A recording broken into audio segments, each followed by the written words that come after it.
കർണാടകയിൽ നിന്നുള്ള കേന്ദ്രമന്ത്രിയാണ് ശോഭ കരന്തലജെ. ഒരുപാട് വർഷത്തെ പാരമ്പര്യമുള്ള ബി.ജെ.പിയുടെ ഒരു മുതിർന്ന നേതാവാണ് ശോഭ.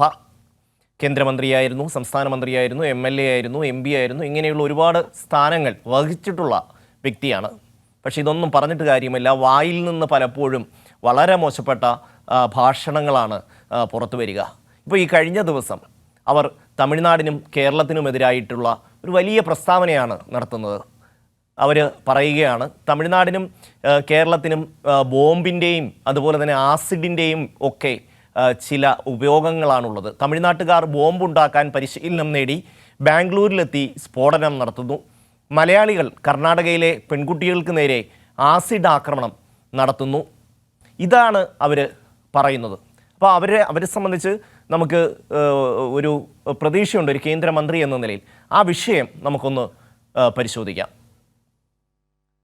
ശോഭ കരന്തലെ വളരെ സീനിയറായിട്ടുള്ള ഒരു നേതാവാണ്.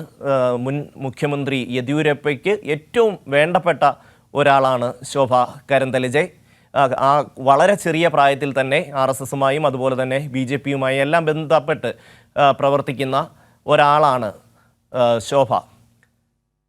അപ്പോൾ കഴിഞ്ഞ ദിവസങ്ങളിൽ ഈ ശോഭ കരന്തലജയുടെ പ്രസ്താവന പുറത്തു വന്നതിനെ തുടർന്ന് വലിയ പ്രതിഷേധം തമിഴ്നാട്ടിൽ ഉയർന്നു വന്നു. എല്ലാ രാഷ്ട്രീയ പാർട്ടികളും ഈ ശോഭയുടെ ഈ ഒരു പരാമർശത്തെ ഭയങ്കരമായിട്ട് വിമർശിക്കുകയുണ്ടായി.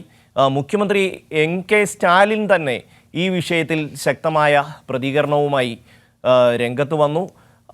പക്ഷേ അത് അന്നേരമൊന്നും ഈ വിഷയത്തിൽ കാര്യമായൊരു പ്രതികരണത്തിന് തയ്യാറായില്ല. പിന്നീട് തമിഴ്നാട് പോലീസ് ഈ വിഷയത്തിൽ കേസെടുക്കുന്ന ഒരു സാഹചര്യമുണ്ടായി. വലിയ തോതിൽ പ്രതിഷേധം ഉയർന്നു വന്നു. അതോടുകൂടി തമിഴ്നാട്ടിലെ ജനങ്ങളോട് മാപ്പ് പറഞ്ഞുകൊണ്ട് ശോഭ കരന്തലജെ രംഗത്ത് വന്നു. അവരുടെ ആ ഒരു പ്രസ്താവന തമിഴ്നാട്ടിലെ ജനങ്ങൾക്ക് ബുദ്ധിമുട്ടുണ്ടാക്കിയെങ്കിൽ അതിൽ ക്ഷമ ചോദിക്കുന്നു എന്നാണ് പറഞ്ഞത്. പക്ഷേ കേരളത്തിലെ ജനങ്ങളെക്കുറിച്ച്, കേരളത്തിലെ ചെറുപ്പക്കാരെക്കുറിച്ച് പറഞ്ഞ വിഷയത്തിൽ പ്രതികരിക്കാൻ ശോഭ കരന്തലജെ തയ്യാറായില്ല.